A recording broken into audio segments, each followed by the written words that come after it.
Assalamualaikum warahmatullahi wabarakatuh. Kami dari kelompok 3 yang mengambil judul Analisa Sistem Informasi Akuntansi Penjualan Tunai pada Prima Freshmart Gathering. Saya sendiri, Hana Nur Azizah, dengan NIM 11190624, dengan partner-partner saya, Salma Haura Sofia dan Salma Ratnadila. Sebelumnya, saya akan menjelaskan tentang pengertian sistem, pengertian informasi, pengertian akuntansi, dan pengertian sistem informasi akuntansi itu sendiri. Pengertian informasi adalah kumpulan dari elemen-elemen yang berinteraksi untuk mencapai suatu tujuan tertentu. Untuk informasi, menurut Paul, John, dan Marshall B. 2015, adalah data yang telah dikelola dan diproses untuk memberikan arti dan memperbaiki proses pengambilan keputusan. Untuk akuntansi, pengertian akuntansi menurut Financial Accounting Standard Board tahun 2017, akuntansi adalah kegiatan jasa yang berfungsi menyediakan suatu informasi kuantitatif yang kemudian digunakan untuk pengambilan keputusan ekonomi. Sedangkan untuk sistem informasi akuntansi itu sendiri, menurut Ron May dan Steinberg tahun 2015, adalah suatu sistem yang mengumpulkan, mencatat, menyimpan, dan mengolah data untuk menghasilkan informasi bagi pengambilan keputusan. Selanjutnya, terdapat ruang lingkup. Mengingat luasnya permasalahan yang ada dalam sistem penjualan, maka penyusun membatasi ruang lingkup hanya pada sistem penjualan tunai. Maka, ruang lingkup pembahasan meliputi untuk mengetahui data barang, menganalisa pemesanan barang, sampai dengan laporan penjualan bulanan. Selanjutnya, terdapat struktur organisasi. Sebelum memasuki struktur organisasi, saya akan menjelaskan secara singkat tentang sejarah PT Prima Freshmart ini. Untuk PT Prima Food International merupakan salah satu bagian dari PT Charon Fokhand Indonesia Tbk.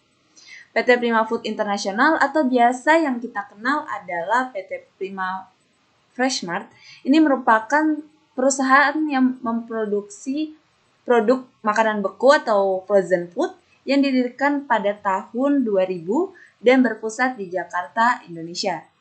Salah satunya Prima Freshmart Gathering ini yang beralamat di Jalan Haji Abdul Halim nomor 7-8 Kedung Waringin yang didirikan pada tanggal 28 September 2017. Oke, untuk struktur organisasinya, kita masuk aja di sini. Struktur organisasinya terdapat operational manager, di mana operational manager ini bertanggung jawab atas manajemen tenaga kerja, produktivitas, kontrol kesehatan dan keselamatan secara efektif dan efisien sesuai kebijakan yang telah ditentukan. Nah, untuk asisten manajer ini bawahnya asisten manajer itu bertanggung jawab atas anggaran dan biaya operasional dan membantu tugas operasional manager.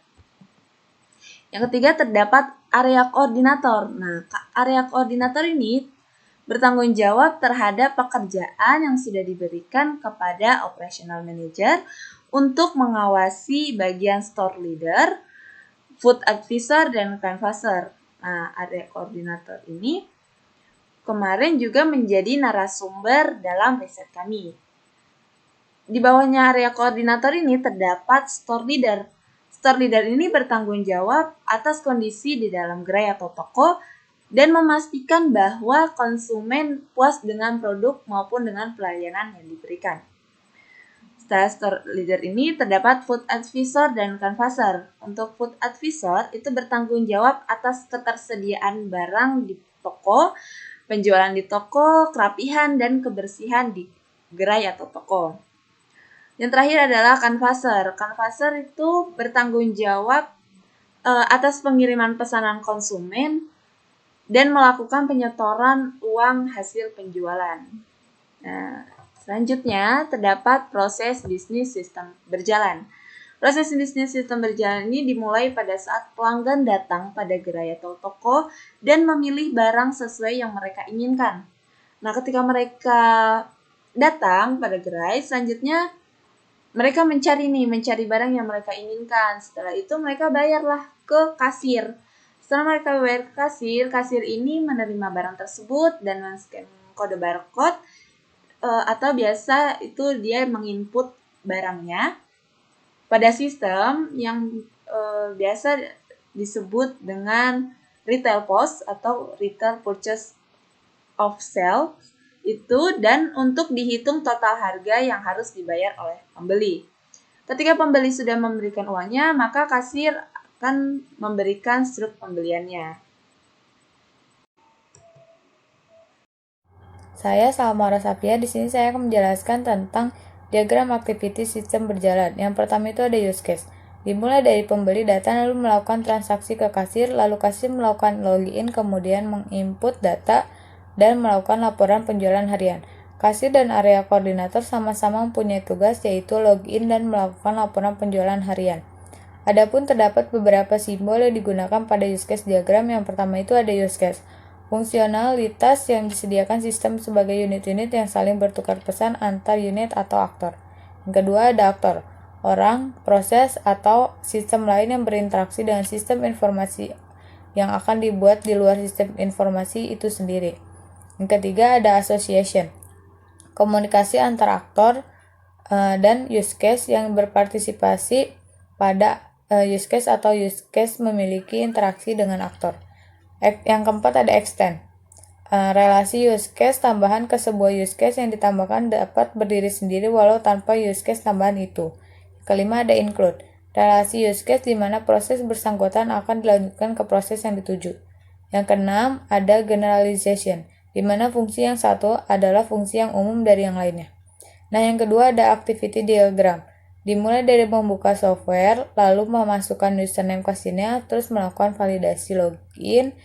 Nanti akan keluar pilihan ya masuk ke dalam sistem penjualan atau tidak masuk ke dalam sistem penjualan. Adapun terdapat beberapa simbol yang digunakan dalam activity diagram, yaitu yang pertama ada start point atau node, status awal aktivitas sistem. Yang kedua ada activity atau action, aktivitas yang dilakukan sistem. Aktivitas biasanya diawali dengan kata kerja. Yang ketiga ada decision, pengambilan keputusan. Association, percabangan di mana jika ada pilihan aktivitas lebih dari satu. Yang keempat ada endpoint atau activity final, status akhir yang dilakukan sistem. Yang kelima ada fork atau percabangan, asosiasi percabangan di mana jika ada pilihan aktivitas lebih dari satu. Yang keenam ada join atau penggabungan, asosiasi penggabungan di mana lebih dari satu aktivitas digabungkan menjadi satu. Yang terakhir, yang ketujuh ada swimline,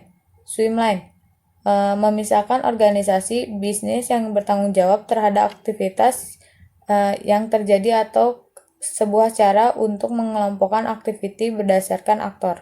Di sini saya akan menjelaskan tentang dokumen masukan dan dokumen keluaran. Yang pertama saya akan menjelaskan tentang dokumen masukan terlebih dahulu. Spesifikasi bentuk dokumen masukan menjelaskan tentang dokumen yang masuk secara general.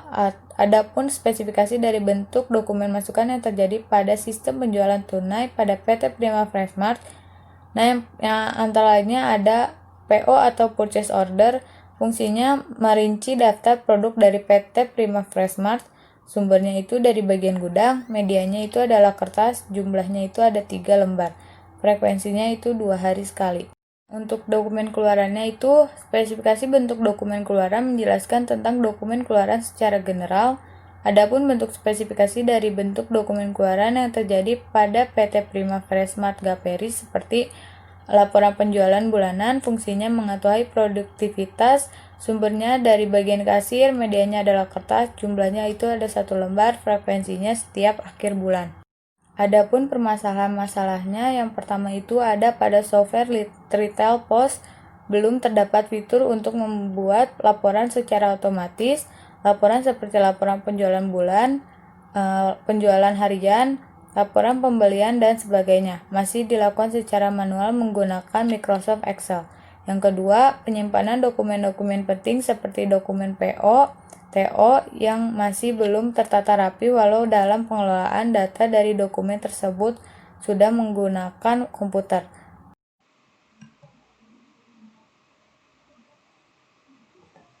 Saya Salma Ratnadila dengan NIM 111900521.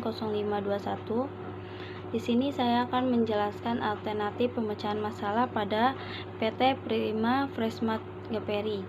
Nah, sebelumnya sudah dijelaskan pemecahan masalah oleh teman saya. Nah, di sini alternatif pemecahan masalah.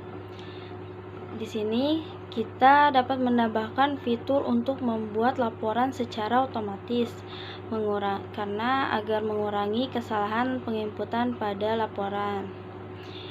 Dengan adanya fitur tersebut, jadi pegawai tidak perlu lagi menginput secara berkali-kali. Yang kedua, simpan dokumen pada Bindex agar tertata rapi dan mudah dicari ketika ingin menginput data dari dokumen tersebut. Nah, di sini saya akan menjelaskan tentang Retail POS, software yang digunakan oleh PT Prima Freshmart GPRI. Nah, di sini ada option additional task. Nah, itu fitur untuk melihat persediaan barang. Nah, yang kedua ada edit transaction sama edit line product. Nah, di situ untuk mengedit transaksi lebih ke mengedit ke nominal atau harga barang. Nah, sedangkan edit line product itu mengedit barang yang dibeli oleh customer. Yang selanjutnya ada kasir task, yaitu untuk menampilkan nama kasir pada struk.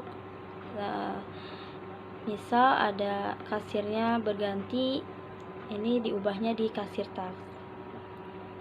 Time clock itu sama untuk menampilkan pada struk belanja pada jam berapa transaksi tersebut. Nah, di sini ada produk search. Nah, ini jika barcode barang itu tidak ditemukan, jadi bisa dicari di produk search ini. Log off untuk keluar dari software Retail POS ini.